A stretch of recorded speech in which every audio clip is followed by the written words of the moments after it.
Hey guys, Ash here coming at you today in Raid Shadow Legends. Welcome to the video. Glad to have you all here with me today. Today I'm gonna open some void shards. As if I have not pulled enough shards lately here on the account. We had a primal shard opening video. We had a 2x sacred void, a little bit of a smorgasbord there video. And honestly, both of those videos kind of sucked, right? If you haven't seen the primal shard opening, probably don't watch it. It's painful. It's very, very painful. Legendary, it's War Chief. It's that kind of video. Over 200 opened and not a lot to show for it. So today we're going to turn everything around. I'm probably going to space this out a couple days because, I don't know, 3 shard openings in a week seems a little excessive. But anyway, did you pull during any of these progressive chance events? Generally not a great time to pull. I should give that disclaimer. You know, odds are you're still not even going to pull a legendary champion. We have a whopping 0.5% chance. But if we do, we have a 15x to get our hands on one of these champions. What the f is this piece of sh? That being said, even a 15x isn't that big of a deal given that this pool of champions is so watered down after 6+ years. That being said, they're a little bit better in Void than in Sacred and Ancient because there's less Void legendaries, but odds are still stacked way against you that even if you do pull a legendary, that you're going to get the one here on the progressive chance screen. I feel like I should just say that more often because, you know, it's a Hail Mary, right? This is certainly far from a guarantee. Gaellut, Son of the Pact. I've mentioned him like 5 times now on the channel, but man, this guy, I think he's a lot more nasty than a lot of folks out there who I've heard talk about him so far realize. That being said, he's still, I think, my second most wanted Void legendary. No, I know. My second most wanted Void legendary. My first is more of a PvE beast. You guys already know. Get out of here, Primal Shard deal. We got to wait a whole year to another 2x Primal Shard, right? My number one, though, is classic Key Hulk, right? This guy's just built different. He's a monster. But this new orc, I love that they're giving orcs, by the way, a solid Void legendary, whether you think he's one of the best in the game. You know, we can debate that, but either way, he's super solid. He's got an AoE stun and decreased defense with decreased turn meter, enemies not under stun on a 3-turn cooldown when booked on his A2. It's a really nice move. Doesn't have buff removal like Odin's A2, but the rest of his kit is really interesting. He has a full cleanse with a heal and a shield, and a fortify. Fortify, again, for those who don't remember, was added to the game with Karosa, the Covetous, the mythical demon spawn. And what it does is it mitigates by 25%, big version, ignore defense effects. Really good, especially in the arena. And then Freedom or Death. This is what brings everything together here. For every 10 debuffs this champion's team, the entire team receives, it activates the Blood of the Pact skill. But when activating it in this way, the buffs placed by the skill are also protected, and it does not set the skill on cooldown. So we get a protected shield, we get a big heal, we get a full cleanse, and a protected fortify, not putting it on cooldown. To me, that's very powerful, very unique, a little Queen of Hearts, a little Odin with those passives, how they work every 10 times something happens. I really dig it. I want to play him in the arena, but of course, as always here, once you even get the champion, right? If we do get the champion, which we won't get the champion, you got to worry about empowerment, or not empowerment, awakenings, right? So it's just only half the battle, truly. We do have a charitable component, as always, here. I can't remember if I've already given to this one, but hey, it's a worthy cause, so we'll do it again if we have. I'm lacking good recommendations for you guys, so if you could take 2 seconds and give, if you have one, if a charity means a lot to you, please let us know about it and maybe why, if you're comfortable sharing in the comments below this video. I'm a retired 100% disabled veteran, says Ghost Tonic 6312. Wounded Warrior Project not only helped me along, but they gave me my golden retriever support dog. They're an amazing charity, so with that being said, I would like to nominate them as the charity you might consider donating to in the future. Absolutely. We've donated to a Wounded Warrior quite a bit in the past, but let's go ahead and do it again. I think it's really, really cool.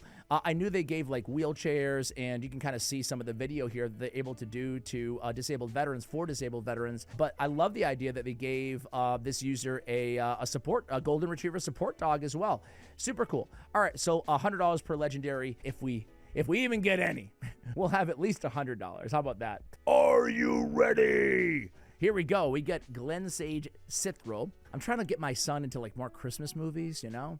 And for whatever reason, he's not taken to him. I don't know why, you know? Like, I'm trying to make him do sing-alongs. I'm trying to do all the cheesy dad stuff. I'm trying to sing Christmas carols with my son, and he's just not feeling it. He's not like a Grinch about it. He's just not feeling it. He's just not like, but you tell him there's going to be snow in the forecast, forget it. He'll be like, yeah!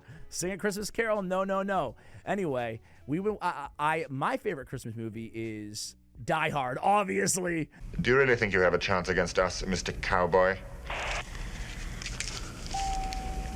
Yippee-ki-yay, motherfucker. But my second favorite is, I think, A Christmas Story, but he didn't really care for it. So I'm looking for some good Christmas movie recommendation. I saw Jack Frost, no offense, wasn't feeling it. I thought I would love it. I thought it'd be a real tearjerker. In the beginning it was, but boy, I wasn't a fan.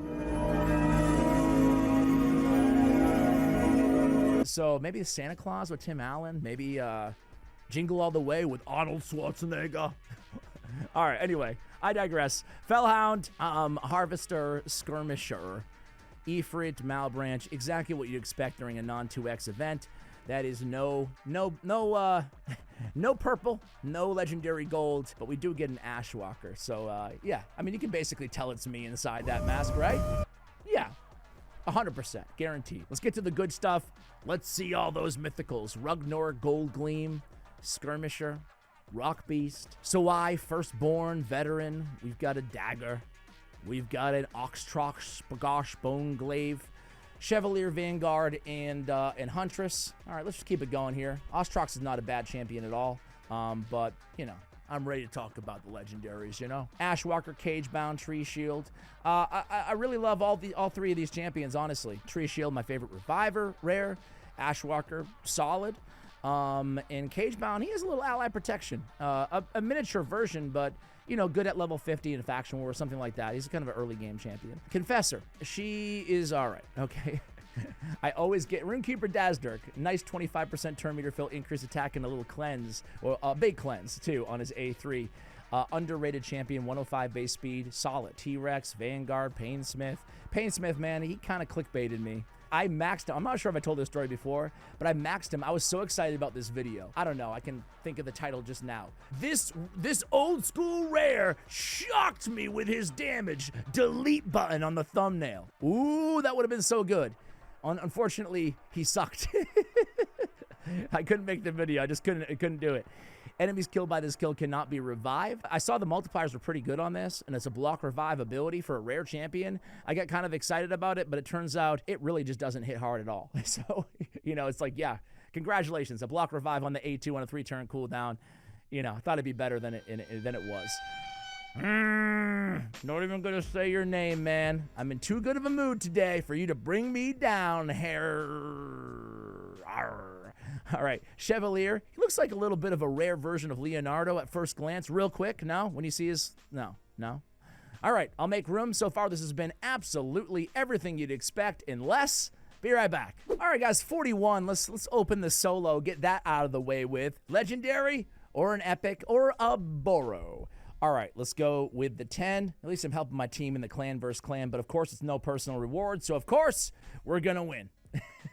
Personal rewards, we're gonna lose. That's how it goes in my clan. I don't know about yours. I love you, Rise, but it's the truth, right? Dirty Diana.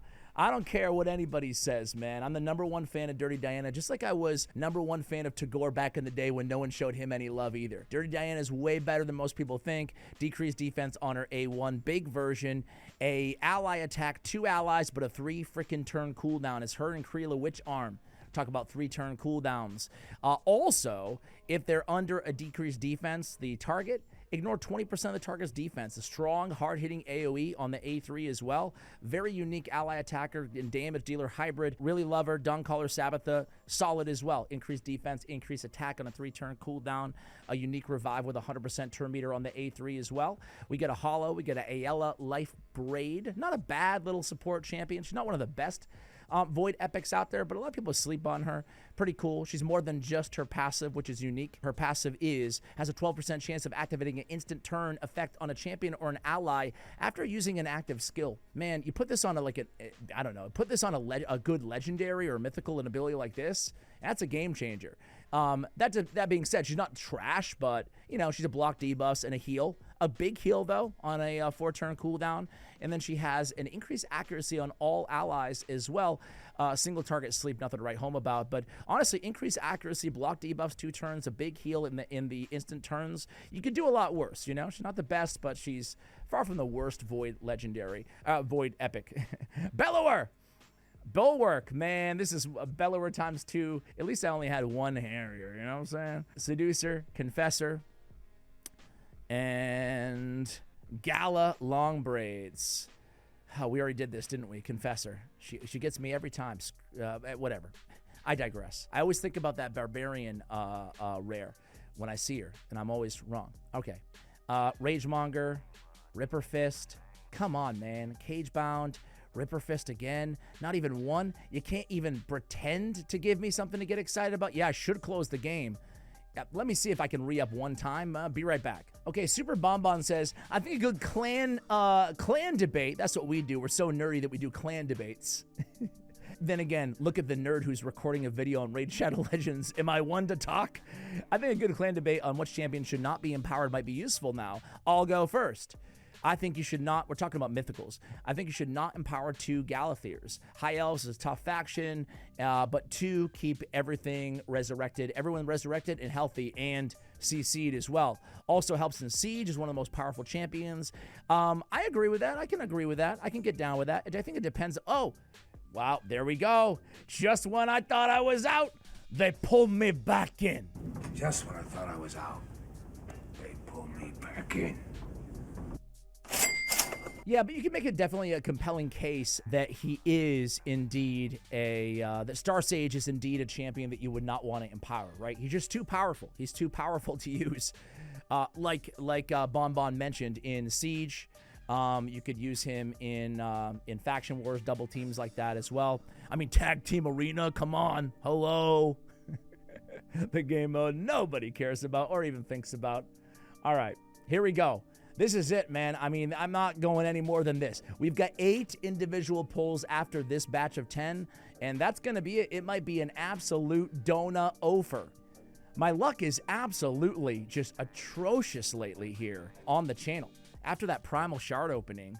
But I think, not to get on my high horse here, but I think it's more important to upload these shard opening videos than the, oh my God, it's raining legendaries or mythicals or whatever, right? Because it shows the reality.